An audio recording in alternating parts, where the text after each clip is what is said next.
జగన్మోహన్ రెడ్డి గారు అనేది కనీసం ఇదివరకు నేను డేట్ ఆఫ్ బర్త్ సర్టిఫికేట్ నేనే ఈ ఊరు వచ్చి దగ్గర దగ్గర 15 సంవత్సరాలు అవుతుంది. డేట్ ఆఫ్ బర్త్ సర్టిఫికేట్ కోసం ఆధార్ కార్డులు అక్కడి నుంచి ఇక్కడికి అడ్రస్ చేంజ్ చేసుకోవడం కోసం 3000 లంచం ఇచ్చా. ఎక్కడ టీడీపీ గవర్నమెంట్లో. ఇప్పుడు ప్రజెంట్ జగన్ గారు వచ్చిన తర్వాత 10 నిమిషాలు తంబేయించుకున్నారు, ఐ స్కాన్ తీసుకుంటున్నారు, అడ్రస్ 1 వీక్లో చేంజ్ అయిపోతుంది వెళ్ళండమ్మా అని చెప్తున్నారు. ఇంటికి వచ్చిన తర్వాత వాళ్ళు ఇంటికి వచ్చి చేసి వెళ్ళారు. ఆ గవర్నమెంట్ బాగుందా? ఇలా వచ్చి లంచాలు తీసుకుని వెళ్ళే గవర్నమెంట్ బాగుందా? వాళ్ళకి విజ్ఞతగా తెలియాలి. అంతకుముందు సచివాలయంకి వెళ్ళి ఏ పనన్నా 5 నిమిషాలు వెళ్ళిపోతుంది. నాయకులతో కూడా పని లేదు. మాతో ఓట్లు ఎంచుకున్న నాయకులతో కూడా పని లేదు. డైరెక్ట్గా జగన్మోహన్ రెడ్డి గారి గవర్నమెంట్ సచివాలయం దగ్గరికి వెళ్ళడం, మనకి ఏం పని కల్లా పని చేయించుకోవడం, ఇంటికి వచ్చేయడం.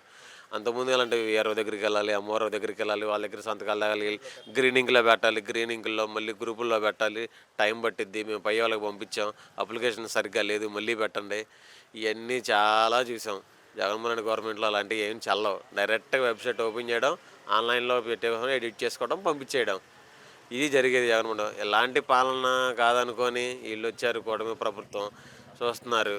ఏమైనా కావాలని వెళ్ళి అడిగినా కానీ చూద్దాం, చేద్దాం, ఏడికి పోతున్నాం, ఏడుంటావు, ఇక్కడే ఊళ్ళో ఉంటావు, చేద్దాం, పదన్నని చెప్తున్నారు. అందుకు మించి ఇక్కడ పనులు ఏం జరగట్లేదు.